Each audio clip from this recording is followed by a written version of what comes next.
Hey, welcome back to the Female Founder World podcast. I'm Jasmine Gansworthy. I'm the host of the show. I am the creator of Female Founder World.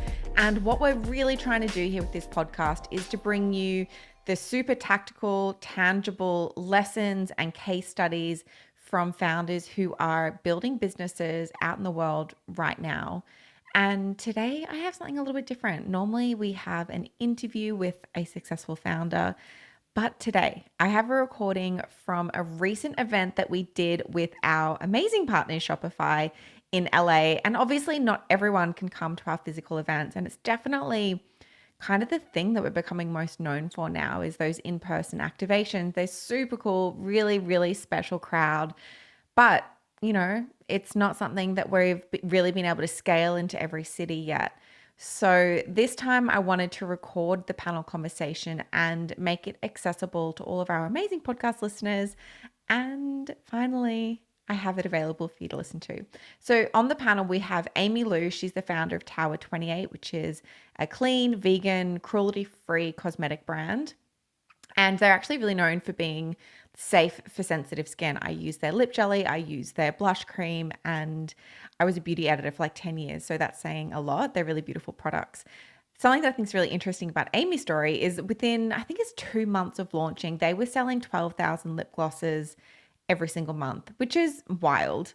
We also have Natalie Holloway, the founder of Bala. If you don't know them, essentially along with her business partner and husband, she has reinvented those kind of like retro ankle weights that were kind of big in the 80s into something really chic and fashion forward. And she's built this really big fitness brand around that. And I also have Julissa Prado, the founder of Rizos Curls, which is an inclusive haircare brand that celebrates the beauty of curls, coils, and waves. And they're stocked in Target and Ulta. Like I said, this is a live recording of a panel conversation, so it feels a little different to our regular podcast, but there's so much good stuff in here. I just wanted you all to be able to hear it no matter where you're based. I hope you love the show, and as always, drop us that 5-star review, take a screenshot and share on your Instagram stories. That's how we grow, and I'm able to make more podcasts, more newsletters, and hopefully bring an event to a city near you soon. Okay, let's jump in. You are now entering Female Founder World with your host, Jasmine Garnsworthy. Hi, everyone. Welcome. I'm seeing lots of new faces and lots of familiar ones, mostly from Instagram and TikTok, but it's great to meet so many of you here tonight. And thank you to Shopify for putting this on. They are a huge supporter of the female founder community and Female Founder World as an organization in general as well. So massive, massive thank you to the team. I'm going to start with a little intro. Yeah, let's give them a round of applause. Who started that? Yeah. I'm going to kick off with a bit of an intro. So these are our speakers tonight. We are very intentional about the founders that we bring onto a panel at Female Founder World. And it's really about making sure that they are speaking from experience, that they are founders who are in the trenches right now building businesses. They're not someone who built something 20 years ago and doesn't understand iOS changes and TikTok. And we've got Amy Liu. She is the founder of Tower28 Beauty.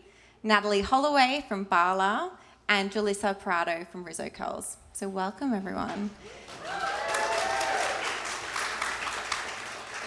If somehow you're not familiar with any of these brands, we have curated a bit of a female founder market around the corner. And they're different brands who have either been on the podcast, they're in our private community, which all of you are welcome to join. They're in the newsletter. They're different Shopify brands that are also in the Female Founder World community that we want to support. So you can check them out around there and try out all of these 3 brands as well. So I'm going to start with a bit of an icebreaker question. The first one I want to ask is, I'm going to ask all 3 of you. When you were first starting the business, like let's really set the tone for tonight. What was one of the really scrappy things that you had to do to get things off the ground, or the scrappiest thing that you had to do? Who's going first? I mean, everything was scrappy. We were literally working out of my Theo Han's garage off of Washington and Crenshaw. The way that we would have orders be taken to the post office took an entire freaking street. So one of my aunts, most of my family lives in Mid-City on the same street. And so my aunt that lives on the end of the block would literally notify my aunt that lives like 3 houses down from us. So then they would start flagging the postman so that I could actually stop. So then by the time they reached the street where my tio's house was, we would already have all of like they would have already notified us. So we already had all of our boxes like on the curb. So they had no choice but to like pick up our orders. So that was one fun, community effort way for us to get our orders to where they're supposed to go. What else? Mine is similar. Obviously, when you're starting out, you ship every unit by hand unless you have funding.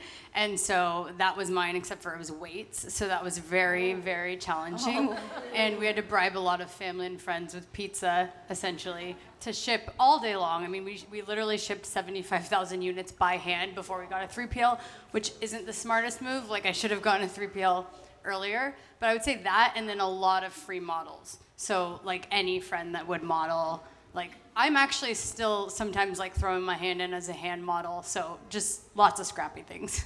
Wow. Okay, so I had a 3PL from the very beginning. So I don't get to say that. But one thing that I think I did that as scrappy we continue to do, and hopefully it's something that you can all do as well, we actually recruit through TikTok. So what we do is we post things on TikTok and we'll say, hey, we're hiring for TikTok interns. If you want to be one, create some content and tell us why you would be a great intern. And then they create that content. We can see what kind of content they're creating. And then they're also at the same time talking about us as a brand. So I think it's been a great thing for us. We've hired interns. We actually had a full-time hire, and we're currently looking for a social community coordinator, and we've had great people come in through that too. So smart. And it's, virtually free. Well, it is free. I mean, you have to pay for the time for the girl who makes the TikToks, but yes. Very smart. I like that. Okay, I want to do a bit of a temperature check in the room as well.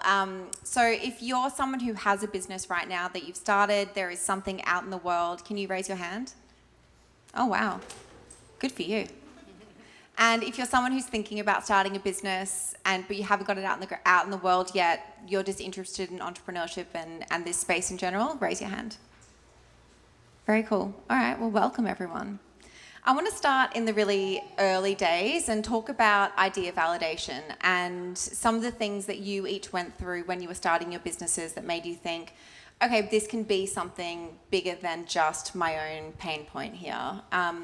And that's for the folks who want to start businesses, but also for the people who already have products out in the world and maybe you want to launch a new product and you're trying to figure out whether or not that should exist. Let's start with you, Amy. Yeah, so our number one selling SKU is a product called SOS Spray. It's actually around the corner. It's the big orange bottle. It's our only skincare product. I actually set out to start a color cosmetics brand. That was where I felt like I saw the need gap. I've had eczema my entire adult life, and one of the things I was trying to do with this was I really felt like in skincare there were a lot of products for people with sensitive skin, but not so much in color. So I wasn't even planning on doing any type of skincare. At one point, my graphic designer actually was working with me, and she said, hey, I've been learning about this ingredient called hypochlorous acid. You should really check it out. And I bought the product that she was talking about, and I used it on my face, I used it on my body. It helped my body, but it didn't help my face. And that was enough for me to be like, wait, maybe there's something here. I went and I found a chemist. I found a chemist who I called a bunch of them, by the way. It wasn't my first call, but Google is great to start. I found a chemist who was able to help me formulate something he played with the concentration, the formula, the pH level, and he was like, listen, let's keep playing with this until it helps you with your facial skin. And we got to the point where it worked. We put 100 of them in little white bottles, and even now I'm like, I can't believe people tried it. We printed out labels on our printer at the WeWork, and we slapped them on. Me and the 2 interns I had who are still with me today, we sent them to anyone who would try it. And we just said, if you could just try it and tell us what you think about it. And we found that it really did help people with acne, for me, it's eczema. For someone else, it might be psoriasis or sunburn. And that was really how we got started. And we got that product market validation, was that we heard what people were saying about the product. And then that kind of gave me the ability to go out there and really pitch it a little more clearly, because I understood what words to use. And also we were able to source before and after photos, which is a huge part of what we do in beauty, right? And even today, if you look at our website or Sephora's, all of those before and afters are sourced from the community. So when I would see people post something, even now, when people post like before and after, we reach out to them and we say, hey, it looks like you love our products. Do you have a before and after? I'm happy to send you another product if you can give me, the rights to use your before and after. And honestly, people do it.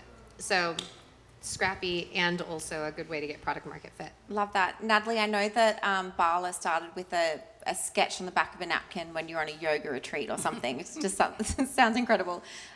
How did you go from that sketch on the back of a napkin to thinking, actually, this is an idea people want to use? Yeah, I mean, I think it is very important to validate your idea and do some market research. And I think if you're starting early days and you're scrappy and you don't have that much money to pay for that, I think, the normal inclination is to ask your friends, which is totally good, and you should ask your friends to try it. But I think, your friends are likely similar to you. So I think it's also very important to ask strangers.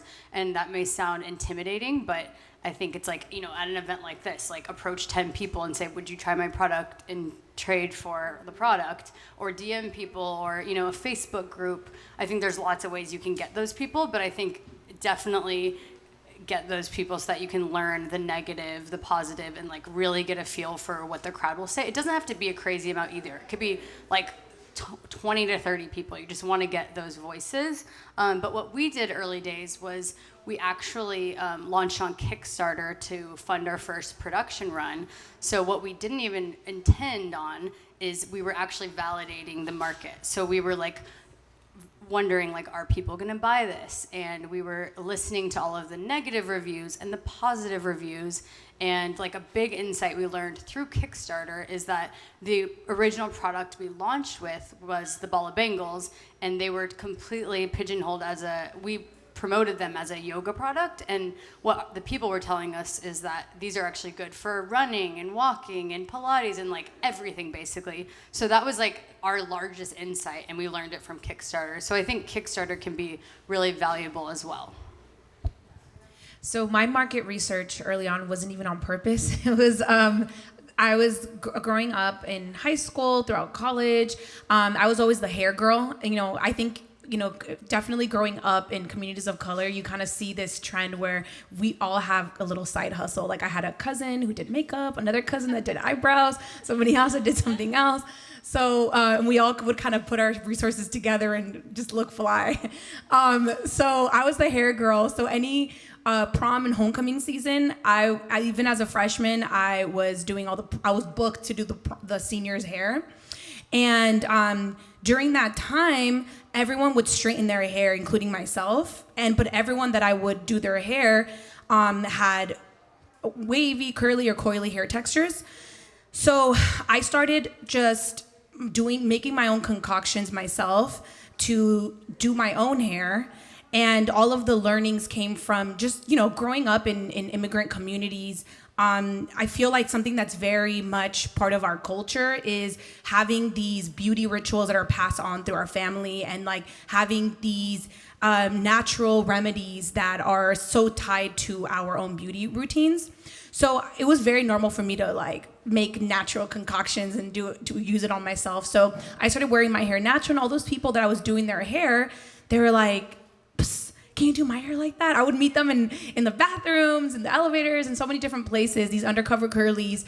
And all of a sudden, these undercover curlies that people that you would never know had curly hair. And I would just do their hair, and I would hold these sessions in dorm rooms and so many different places. And it was really interesting because I never did take the hair route. Like everyone thought I was gonna end up on, going to cosmetology school or doing something like that.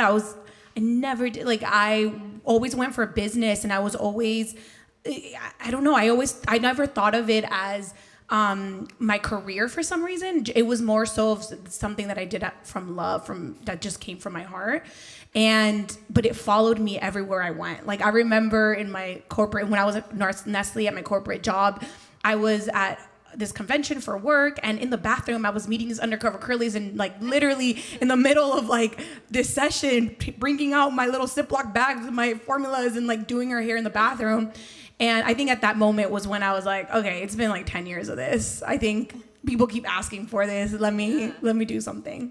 Very cool. I want to switch gears and talk about marketing. And, you know, we touched on this before, but the digital marketing landscape has completely shifted. Things are looking very, very different to what they did even 2 years ago.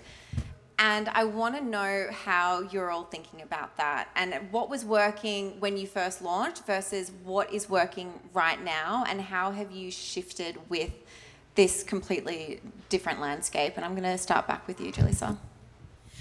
Man, the last 5 years have been such a change. I think, you know, when we first launched in 2017, it was like the boom of direct to consumer businesses, and a lot of businesses that really were born out of whether it was Facebook or Instagram and now TikTok. So we really did see so many of these businesses taking steam. And then, you know, during the pandemic, it was like everything was all over the place. But then we did see a lot of customers, especially within beauty, be really utilizing online, you know, direct to consumer businesses, especially to purchase their products. And then now it's like we're getting it. There is a sway between people wanting real life experiences again, I think. And we have ourselves, like we have been seeing more, less of a direct to consumer need, but more retail needs. But still, the direct to consumer is still there.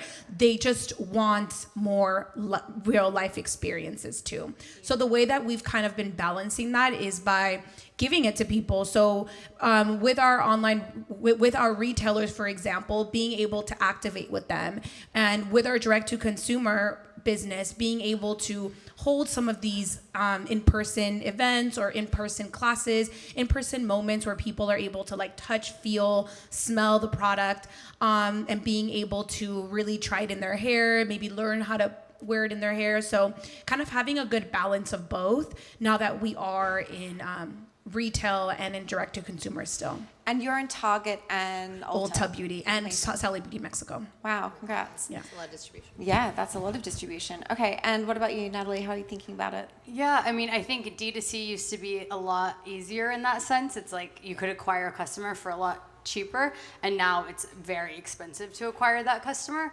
So I think brands are thinking about it more from an omni-channel perspective. And when we launched, we actually always launched doing retail and D2C, so that has helped us now because we were able to kind of learn along the way. But now it's all about omni-channel because like it's really hard to just be a D2C brand. It's too expensive. So I think, and then also I think you're having to really find the customer, meet them on their terms. So your own retail is really important. Or like you said, events like this, like however you can engage with that customer, like you have to kind of be creative and scrappy about it. Like even on TikTok and Instagram, instead of necessarily posting from your own brand because the algorithm is not as good, it's like you have to like use content creators, and actually like your launch plan is a little bit different. It's not necessarily all about your own Instagram and TikTok. It's like what creators are actually posting about our brand. Like let's get 10 to 15 creators to post about it on our behalf because it's just way better with the algorithm. And I think you're just seeing things shift like that, and you're having to be a lot more creative about meeting the customer in many different areas of their life and not just on your D2C. Yeah, I 100% agree with what both of you have said, and I think the thing that we're really shifting is when we started, we put more focus on Instagram, and we still do, but Instagram, obviously, TikTok has been a huge new thing too. I think the part of it that I'll talk about today is really the influencer part. So what I really spend a lot of our time doing is seeding and gifting, because really at the end of the day for a makeup brand, what you want to see is a before and after, and you want to see people using it, and the endorsement is so important. We haven't ever had, I've raised not that much money, and so we've never really spent that much money on performance. We also went into Sephora, all stores, US and Canada, immediately, and so retail was always just going to be such a bigger part of our pie. The influencer thing has really shifted, right? Like when I first started 3.5 years ago, we launched, that was still when people were sending like a life-size beauty blender right? I don't know if you guys remember that. Like a life-size beauty blender was being sent to your house, and it was like, how can we outdo the next person? So that part has changed. And it also was in the very beginning, we went to everyone's YouTube profiles and we just wrote down addresses and we blind sent to people. Guess what? You kind of can't do that anymore. Now people find it invasive and they're like, you need to ask me for permission. So it's a different thing than it used to be. And you also can't gift, like, I think before it was like, let me find the macros and just gift, 100 people who have a following that is, I don't know, hundreds of thousands, and that was kind of the goal. And now everything has become democratized. And so instead of sending like 200, we just launched our mascara, which is around the corner, and we sent out 1,000 this time, which is a lot more lift and it's a lot more money. So we're really going deeper into influencer, but in a much more nano way. Interesting. What you were just saying then about people finding it invasive, sending those mailers. So before I was doing this, I worked as a fashion and beauty editor, and I was definitely receiving those mailers where it was this real one-upmanship between beauty brands trying to do bigger and better. You'd get every product in the range, and then everyone started working from home, and all of a sudden you would just get bombarded with these ridiculous packages and trash. And in the past, you'd be in a shared office space, so you'd leave things on the desk, you'd be able to share it. And now when a brand sends something that you haven't requested, you're so right, it feels super invasive and it's not a good impression. No, totally. So you have to be a lot more thoughtful. One of the things that we're hearing quite a bit from founders in the community is that it's easier than ever to launch a brand now. Like, obviously you can start a Shopify store, you can go viral on TikTok, like you can get your packaging on Pack Lane and get 20 units to begin with. But actually what's really difficult is staying relevant as things are getting more and more competitive, and there's this culture of new. Mm-hmm. How do you build a brand with longevity in that environment? And I'm going to let whoever feels more strongly about it speak to that. Well, I was just going to say, do a deep dive into why your brand exists and why it's different, and keep doing that deep dive. And I think as long as you truly know who you are, your mission, your products, all of that, and stay authentic to who you are, I think people will really respect and understand that, and then you'll gain your own following. And then I think that, but then also it's important to be thinking about the future. This is, maybe you just launched your product and it was a hit. That's great, but what's next? Or it doesn't even have to be a product next, but what's next for your brand? So always be thinking 2, 3, 5 years ahead, and continue to innovate and invest in innovation, whatever that means. If that means a product designer for you, or a community manager that's truly going to build the community, just always be thinking about the future, because I think you have to focus on the now and the future when you're a business owner. Yeah, and I think whatever you need to do to truly, truly love and be obsessed with whatever product or service that you are providing. Because for me, it's so easy for me to sell a product when I'm please come and challenge my product. Let's do a hair off right now. Bring 2 girls right here. Let's start with your stuff. Let's start with my stuff, and let's do it. I'm so there's literally no way y'all gonna win. My shit is the best out there. The ingredients are the best. I was in it from the very beginning. Ain't nobody take 2 years to formulate this one little thing. I know how much I pay for my formulas. I know how much I source every single ingredient, how much I'm so passionate and invested in every single item. I know how many of the ingredients that are in there that are actually really helping you with the long-term health of your hair and not just giving you immediate, beauty. So I'm just I don't even need to say anything. Go ahead, talk your shit, products. Go ahead, try it one time. You know what I mean? So I feel for me, being unless I absolutely am obsessed with it that, I can't launch it. And we've had so many situations, and I'm sure y'all can attest to this, when it's this lead time, and you're getting pressured to release something prematurely, or you're getting pressured to already approve something, and there's so many different things pulling me, and I don't care to be that rude, annoying person and be no, I am a brat. If I don't absolutely love it, I'm obsessed with it, absolutely not. It's not going in my hair. I don't want it. My customers don't want it, and I cannot market it in any way. Do you know what I mean? So it's like being that extra about it. Like the amount of times that I've gotten on a Zoom call with my chemist and just after like 10 rounds of stuff and everyone's just over me and they're like ready to just drop the product altogether. And I'm like, I literally was like, please, I'm coming over and I'm gonna do this on your hair. Let's go to the bathroom. I'm gonna do your hair. And I literally did my chemist's hair and I showed her how it wasn't working and what I was looking for. I put makeup on my male chemist. Yeah. I'm like, look at it on your skin. That is ashy. Do you like this? No. All right, then why would my customers like it? You know what I mean? So I am that extra, and I feel like that is the difference. Like that is what it takes in order to really deliver something that's different in the market, where it's like, bro, like drop the mic, like come on, you know. She's making me laugh. 100%. I think, especially since so many of you are business owners in the room, I think one thing you might understand is how it's really compelling to launch new, because you know that you're going to get that hit. You have something to talk about that's new. You have a revenue stream that's going to come in. Like it's really, it's addictive, honestly, to launch newness. But the problem with newness is it's expensive, and if you do it too often and it's not going to stick, then you've made a lot of effort, and it's expensive to launch product too. So if it doesn't stick around, then you have a different problem. And then especially once you have a retailer, you have inventory issues and all those kinds of things. So as much as you can, I would really try to do exactly what these ladies are saying, like figure out your why, figure out what you're doing, be really dogged about making sure that everything you launch is amazing.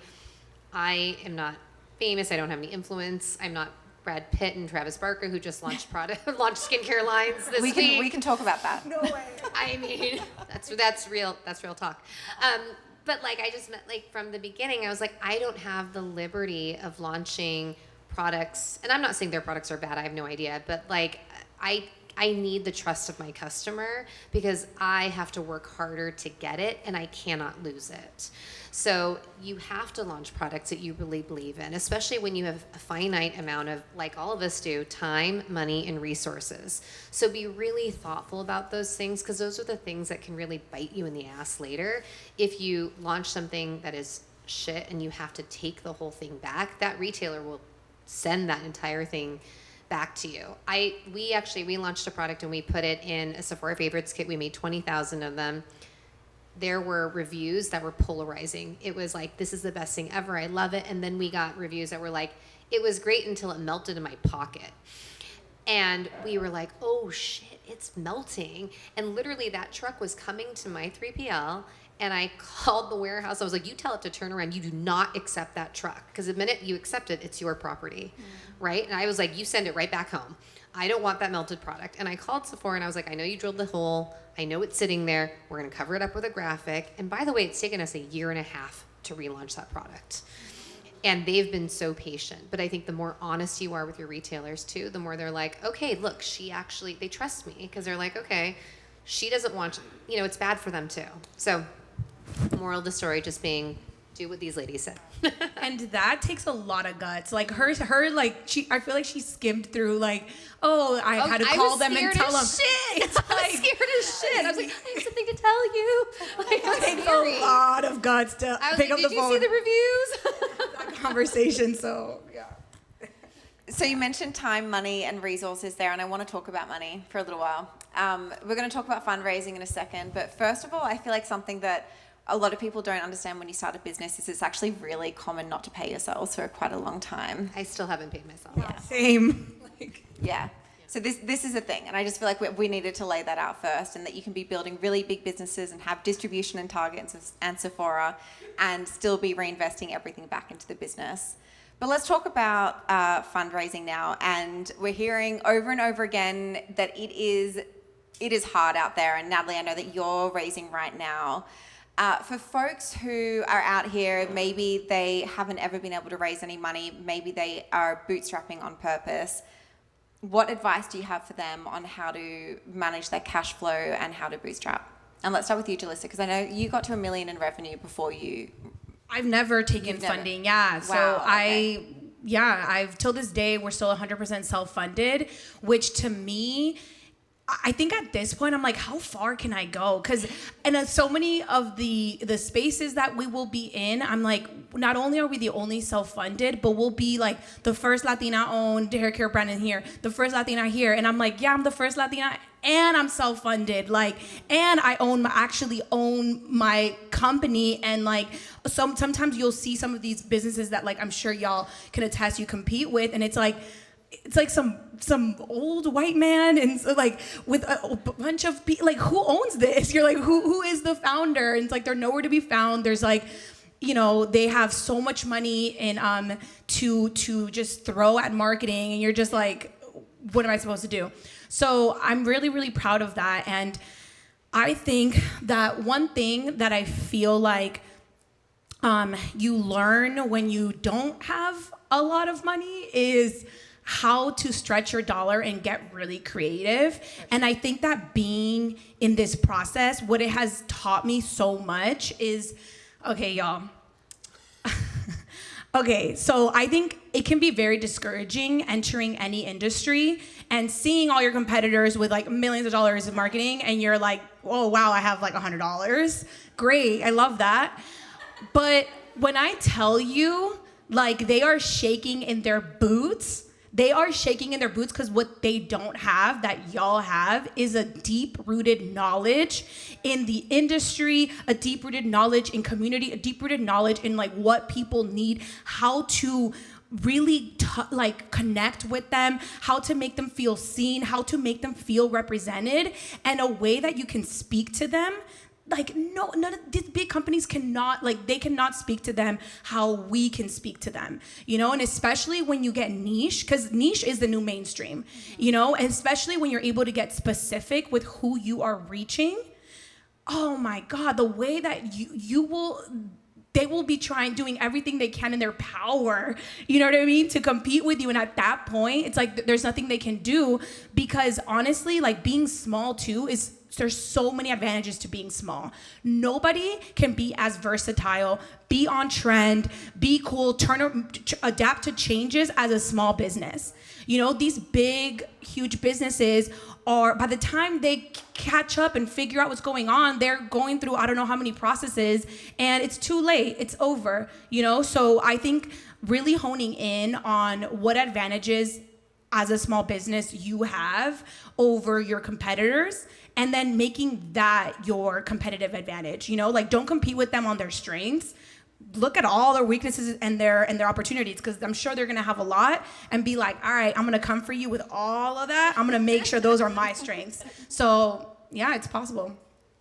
Yeah, that was spot on. But I think, let's see. Okay, I always say, don't quit your day job until you absolutely need to. It sounds like crazy, but like, for example, my husband and I started the business, and we both worked full-time jobs in advertising pre-COVID, which is like notoriously like late nights. You're always flying places for shoots. And we just were like, we're going to grind this out and make this work. And we didn't quit our jobs until like 2 years in, really. And at that point, it was literally it was like, I think my husband finally quit like couple days after we aired on Shark Tank, and that's how conservative we were being, because he quit actually like after I did, and his job was like paying for our living, so it was like paying for our rent, paying for our groceries, and that's how we were able to not pay ourselves. And so I always say, like, even if it's like a side job, like, don't quit your job until you absolutely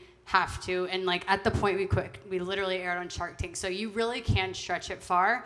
So there's that. And then we only ever took on the $900,000 from Shark Tank. So it really does teach you to be scrappy. It's like, somebody's telling me this shoot's gonna cost us $50,000, and I'm like, I know I can do it for like $5,000 because I've had to before. And so you kind of just know what things cost, and that's really, really helpful.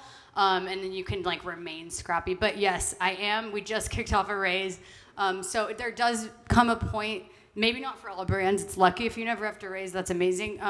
We stretched as far as we could, and now is the time. It's like, to unlock further scale. Like we're going to be in Target next year. Like a lot of things are happening where it's like, now is the time for us to raise. So we're raising $5 million. It's a totally different landscape than it was like a year ago. So it's very hard to raise money.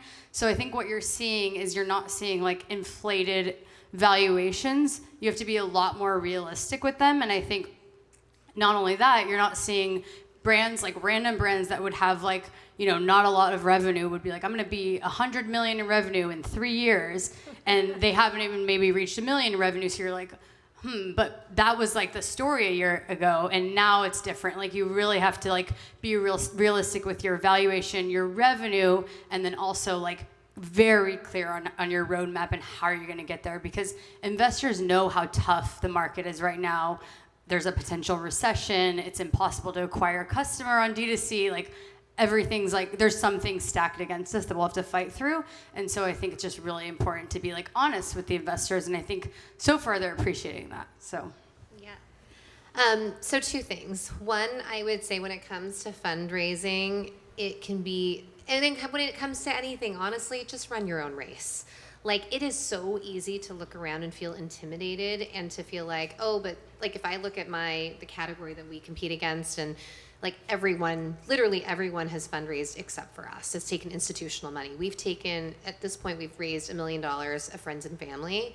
And it's really, sometimes you're like, like a competitor of ours recently, we heard raised a bunch of money. They hired a CEO. They did all these things. And I'm like, it's like, you feel like, wait a minute, should I be doing those things? Am I not good enough? Do I need a fancy CEO to be in place? At the end of the day, you have to think about what kind of a business you want to run. I want to be the CEO. I want this experience. I want to be on the journey. So it's more about that for me than it is about how much money I raise and how fast I can get there. So that it's less about speed to me. So I think you have to really think about what kind of a business you want to run and how you want to be part of it. I have a really good friend of mine who's a founder who had a really big exit, and she is so, I don't want to say unhappy, but when I talked to her about it, she's like, yes, I got the number, but I didn't do it the way I wanted to do it. I left so much money on the table. I got she felt like as a woman, she kind of got put into a place where they brought in a CEO that was a man. Like there was all these things about it that didn't go, she got the outcome, but she didn't get the personal satisfaction out of it. So I think really just thinking about what that looks like for you, which could be with funding raising and it could be without. The other question about what's a good way to kind of make sure that you get your money to go further, I always think about making sure that you, what's the saying, hire slow, fire fast. I think that's exactly what you should do. I'm lucky that I'm working in the same industry that I've been in the beauty industry for, at this point, I think 18 years. So because of that, I have a lot of friends in the beauty industry. I started out hiring young girls who had first job out of college because I felt like I could train them. So I was able to start them as interns, make sure I liked them, bring them on at relatively low rates, right? Because they're first job out of college. And then for the areas that I didn't know what I was doing and I don't want to know, like operations, not super interested, right? Like I was able to bring someone on who was willing to do it part-time first. And then when I got to the point, I was like, okay, now I can bring you on full-time. So I think if you can find access to people who know what they're doing and access them in a way that feels fair to them, but you're able to pay them less just because you don't need that many hours, I think it's a great way to do it. And then you test each other out and then you can bring them on full-time. Amazing. I love a really tangible takeaway there. I have one more question, but I wanted to open it up to you guys out there. If you have any questions for any of the founders, all of the founders on the panel tonight, this is really about facilitating the conversation between you guys, and I want to make sure that this is super valuable for you. So if you just say it super clearly, and then I'll try and repeat it into the mic. Let's start with you over at the back.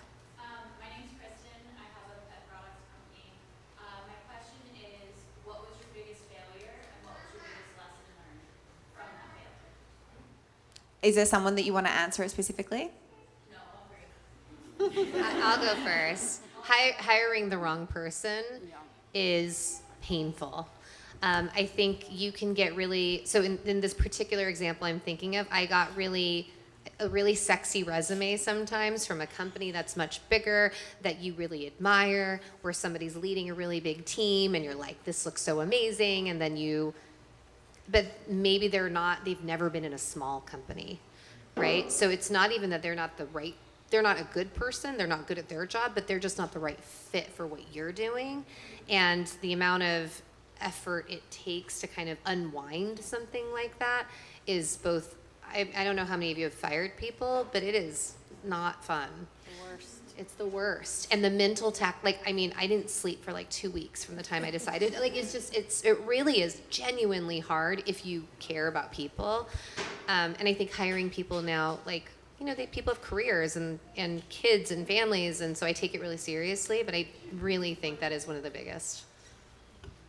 So mine is retail related. I think that it's really exciting when you get into a big retailer, and my advice is really like, don't take a huge PO at first, like test to make sure it's a good fit. And I think we learned this the hard way, because weirdly, you would think Bala is a fitness brand, like you would think, oh, it's gonna do so well at Dick's Sporting Goods.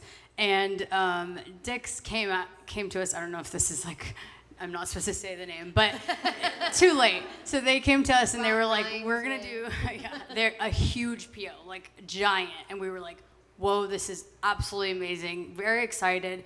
Actually, even Mark Cuban told us not to, but we were like, what does he know? And we went ahead and did it.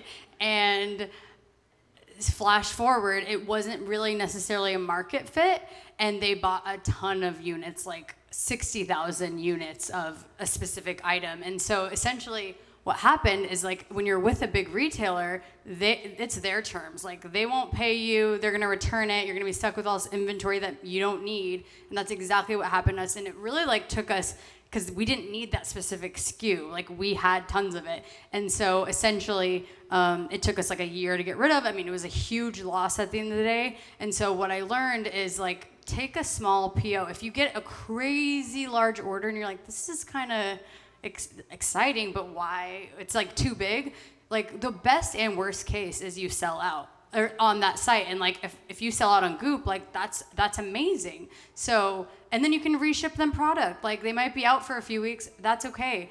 So I think really know your brand and be like, what are other people selling it at? And then just like push back on the PO. Like, don't accept a crazy large PO. That's the only time it's happened to us, but it was like, it could have put some businesses like out of business. So I just think, like, be very careful about your retail partners and also like the size of the POs, because, just, swim slow at first in that sense. Yeah, I would just say, don't be afraid to say no. I think in the beginning, there was so many like opportunities of like gift 5,000 to this like fancy award show, and it's so many celebrities, and oh my God, VIP, like you have to do this huge opportunity.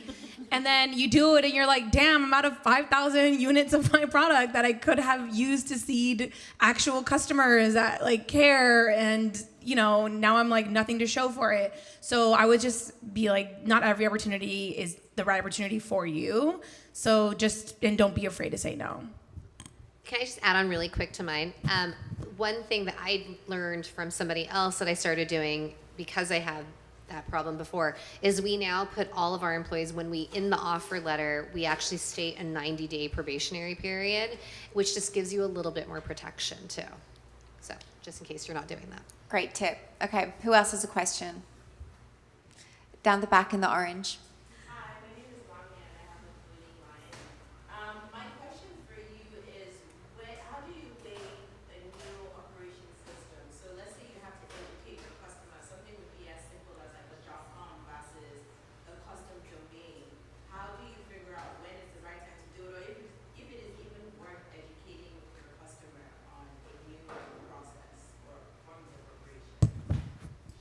Like changing like the website name or something like that? Creating a new system that people are not used to in general. Like creating a new experience, right? It could be something just really basic, but people are like used to a .com, right? Versus a .ng. So what is a good way to if I should educate them or if I should just conform. So did you launch with the other version? Yes. And then now you want to, after like a year or something, you want to transition into another one? So I launched in Nigeria, and then I moved here, and it's also a Nigerian-based brand because it's based off my tradition. So I've been told it's like, you're in the US now, so people are used to .com versus .ng, and it seems very small, but the more people get to know about your brand, it's like, if I go in and I type in the clothing line, like the name is Rayo, if I type it out and I put .com, then it's sending somebody else to a different website. So how do you weigh if I should change or if I should like just like square up and... I don't know that much about tech, but can't you just buy both domain Yeah, I was about to say, names? girl, do both. Yeah. Do a redirect. Like, we have Bala Bangles get and both. Shop Bala. Both of them. It's like $10,000. No way. Don't get both. Is it really? Because of the domain Oh, because name? somebody else owns the .com one? Uh-huh. Could you do shoprio.com? Like we did that for shopbala.com. Okay. And then you can buy Google ads against Shop Bala. Like, it's like, if you go to bala.com, no idea who owns that, but not us. It's like, and then so your Google ads could be tied to shoprio.com. And then you just build up your... Yeah, and then do SEO, and then like You'll build up your search, and you'll be to the one. build up your search, even if they search their stuff with the .com, have it like be redirected to yours, and then you can build up SEO with like simple blogs on your own website. You can do it with like keywords, and you know what I mean. You don't have to necessarily do it with like paid. So Okay. Thank you. Okay, we've got time for one more. I'm going to ask down the front here. We're just going to get the mic for you as well. To the drama voice, but do you ever feel like a fraud or an imposter or like every day? And it's likely because you're women, so yes. And then do you have any tips or advice or kind of pragmatic, practical things that you can do to get past that? Anyone want to start? Who feels passionately about that? I mean, the answer is every day, right? There's different points at which, I mean, I have been in the same industry I was in the same industry for 14 years before I started doing this, and I was in small companies, right? So I worked at Josie Mayer and Kate Somerville, Smashbox. Like, I thought I knew so much. I went to business school. I really thought I knew a lot. Guess what? There is so much I don't know. And I think it's shocking to me sometimes how much, because the world changes, and there's, I mean, it's also my first time being a founder, my first time being a CEO, my first time like managing what I'm doing, but that's everyone, right? We're all doing whatever we're doing for the first time. I think one thing that helped me was I worked with other founders, and I got really close to them, and I saw them in action, and I was like, wait a minute, I don't know, like they're smart too, but I'm smart in a different way too. So I think that kind of helps. I think having a founder community like this helps a lot. I've actually found that, you know, it's made there's no other community that I have found so much. They just understand. Like, nobody else understands the same way another founder does what it's like to deal with these things, because it can be a really lonely process. So I would find other people going through the same thing. Can I just do a follow-up there? Where do you find those people? This is a piece of advice that we get. Here. So, yeah. Here. We get this so much on the podcast where I say, you know, I ask for a recommendation or a resource, and founders always say, you need to go and find people who are 2 steps ahead of you and find peer mentors who are at the same kind of stage in business as you are right now. Are you, obviously we have a private community, come and join it, you'll find all your people there, but are you connecting with people on DM on Instagram? Like where else are you finding those people? I actually have an interesting resource. So, well, obviously events like this is amazing. Go to all of these. I think DMs too. It's like every now and then there's another founder that goes into my DMs, you know, we meet. But another resource that's interesting, I don't know if you've heard of it, but it's called Intro. And I met Claire on there. So you can, I'm on it, and a lot of people are on it, business owners, like interior designers, like, and the point is basically you pay to book someone, but there's like crazy, like the person who founded like Zillow is on there, you know, so there's like insane resources, like high and low, and so you could potentially book, like, I think that's a unique way that you could like engage with somebody. Like, I had a call I had a call with 2 girls here, one from intro and one from I think my DMs or random emails. So I think you can obviously cold reach out, but if sometimes you might not get a million responses. So if like, it's called intro, it's literally intro. I don't know the intro.co, I think, or something, but it's an app, and so basically you can book people, and I think through that, like, I've made a million connections. Like, there was a girl who had an SEO company that was like asking for advice, and weirdly now we're going to use her SEO company, and so I just think that's also a cool resource. I've actually paid for intro calls as well with people, so. That's interesting. Nice. I think events make a big difference. There's other service people, like investment bankers, lawyers, who know a lot of other people who people who fundraise, like private equity people that know other people. At the end of the day, it's a lot easier to get a warm intro to someone than it is to cold call anyone, and that's just the way the world works. But also, like, if you're at an event and you go up to somebody, yeah, say hi. I was at a Credo Summit in January of 2020, and there were a bunch of us that were exhibiting a bunch of brands, and we just honestly kind of met there at the event, and a bunch of us just traded, and now there's a 6 of us on a text chain, and we just email each other. We just text each other, and we're like, hey, has anyone had this problem before? Do you understand what's going on with this? Like, and it's just amazing to have that kind of a resource. So yeah, I would just be friendly, and I think if you really believe in collaboration over competition, which I think all of us do, or we wouldn't be here, then you'll find your people. Amazing. This is the last question. I can't believe I'm closing this because I could talk to you guys all night. I want to finish with a resource, and that can be a tool that you're using, an app that you have, a podcast that you listen to, a habit that you do every day, just something that's been helping you all as you've been up-leveling as founders and CEOs. I'll start with you, Julissa, down the end. So I use Shopify. And my Shopify contact, like, probably is so fed up with me because the amount of times that I literally go on there and I ask them to analyze my website and like suggest different apps for me is crazy. Like, since the beginning though, and I think that one thing that my mom has a saying that goes "El que paga manda," which means the person that pays has the last, like, how do you even say that? Like, when you pay, like, you get your money's worth.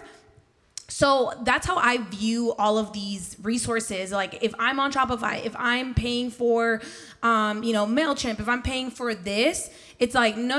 Like, I'm paying for this service and I'm going to get every single money's worth out of it. So I really, really highly recommend you to reach out to them, to get a contact, ask them to look at, like, the processes that you currently have at your website, at all these things, and suggest improvements and literally give you feedback. And the amount of times that feedback has been really helpful and we've actually implemented is, like, pretty much like every time we usually implement at least one of the tips.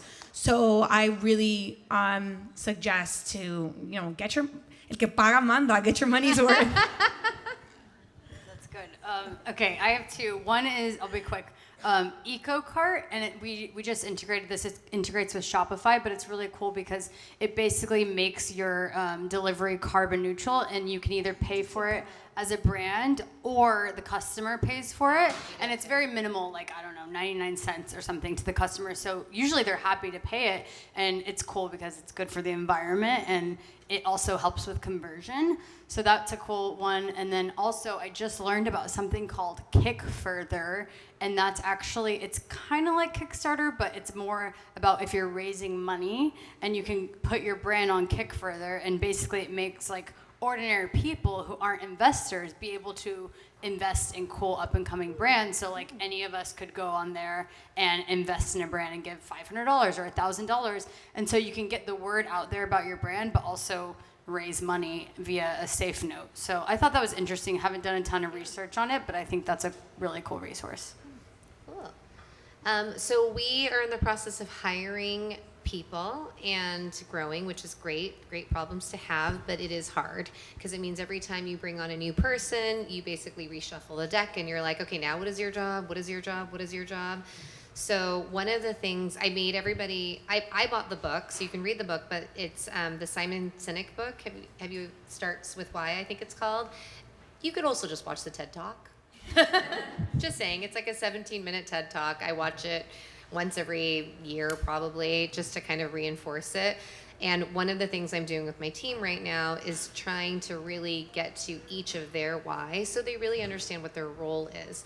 My thought around it is basically like, I don't know, if you're a goalie, in soccer or whatever it is, and you think that your job is just to like block the ball, that's different than if you're thinking my job is to make sure nobody scores, right? Then you understand more broadly what your role is. Because then you're like thinking about where you're throwing the ball and et cetera, et cetera. So that's something that I'm trying to do with my team right now. So if you don't want to read the book, watch the TED Talk. Great. They are very actionable and tangible. I love an insight like that. Thank you all so much for your time tonight. It has been an absolute pleasure interviewing you, and I think they deserve a round of applause, everyone. Thank you, everyone.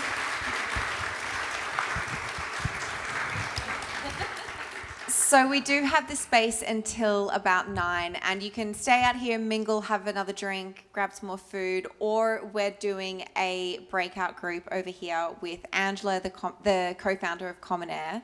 And we're going to be talking about fundraising, about brand building, and you'll just have more intimate one-on-one time, because I know a bunch of you still have questions, and Angela will be a great person to kind of like talk you through those. So that's happening in the lounge area closest to the bar over there. Thank you all so much, and enjoy the night. Hey, thanks for listening to this episode of the Female Founder World podcast. It's something a little different. Hope you liked it. If you did enjoy the show, we are sending out a free PR contact database for consumer brands and female founders to everyone who drops a review of the show. So make sure you take a screenshot of that review and DM it to us on Instagram at Female Founder World or at Jasmine Garnsworthy. That is the best way to get your hands on this very hard to get resource.